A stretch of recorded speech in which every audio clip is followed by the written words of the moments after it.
Asthma यानी दमा रोग, जिसको आयुर्वेद में हम श्वास रोग कहते हैं, क्रॉनिक खांसी जो कि कई बार यहाँ हमारे चेस्ट में कंजेशन भी पैदा करती है, कई बार गले में होती है, या क्रॉनिक साइनोसाइटिस, नाक बंद होती है, सांस लेने में तकलीफ होती है, nasal allergy, bronchial allergy, COPD यानी कि क्रॉनिक ऑब्स्ट्रक्टिव पल्मोनरी डिजीज़, या रेस्पिरेटरी सिस्टम से संबंधित किसी भी तरह का रोग या इन्फेक्शन, यदि ये रोग आपको है तो इस वीडियो को आप अंत तक अवश्य देखिए। जी हाँ, हमारा जो रेस्पिरेटरी सिस्टम है, आयुर्वेद के अनुसार ये कफ का स्थान है। जो 3 दोष होते हैं, वात पित्त कफ, ये कफ का स्थान है। और ज़्यादातर जब हमें कोई भी रेस्पिरेटरी सिस्टम में कोई समस्या आती है, चाहे वो सांस से संबंधित है, चाहे छींकें आती हैं, चाहे आपकी नाक बह रही है, चाहे आपको चेस्ट में कंजेशन हो गया है, सांस लेने में बहुत तकलीफ़ होती है, एयर पोल्यूशन होते ही आपको जो है बहुत परेशानियां शुरू हो जाती हैं, तो क्या हुआ है?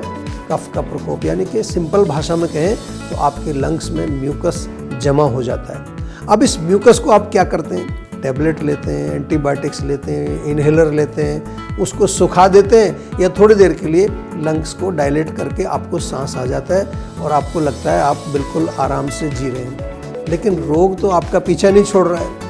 रोग का पीछा छुड़ाने के लिए जो म्यूकस, यो कफ जो प्रकोपित हुआ है, इसको शरीर से बाहर निकालना है, और वो हमारे पास बड़ा सरल तरीका उसका है, पंचकर्म चिकित्सा। जी हाँ, जितने भी रेस्पिरेटरी सिस्टम के अगर क्रॉनिक रोग भी हैं, घबराना नहीं है, जीवा से जुड़ना है, क्योंकि हमारे यहाँ पर इसमें वमन चिकित्सा की जाती है, यानी कि जो भी एग्रीवेटेड दोष हैं उनको शरीर से बाहर निकाला जाता है। नस्य चिकित्सा की जाती है। इसके साथ साथ अगर हम ये समझते हैं कि कहीं बाहर की तरफ से स्वेदन स्नेहन करके, यानी कि ऑयलिंग करके, थोड़ा भाप लगा के हम आपके लंग्स को थोड़ा एक्सपेंड कर सकते हैं, म्यूकस को थोड़ा सा सॉफ्ट करके बाहर निकालने की दवाइयाँ हम देते हैं, या फिर जो है कई प्रकार के कभी कभार हम मेडिकेटेड ऑयल्स भी आपको देते हैं, जिससे आपको बहुत रिलीफ मिलता है। स्टीमिंग भी इसमें की जाती है।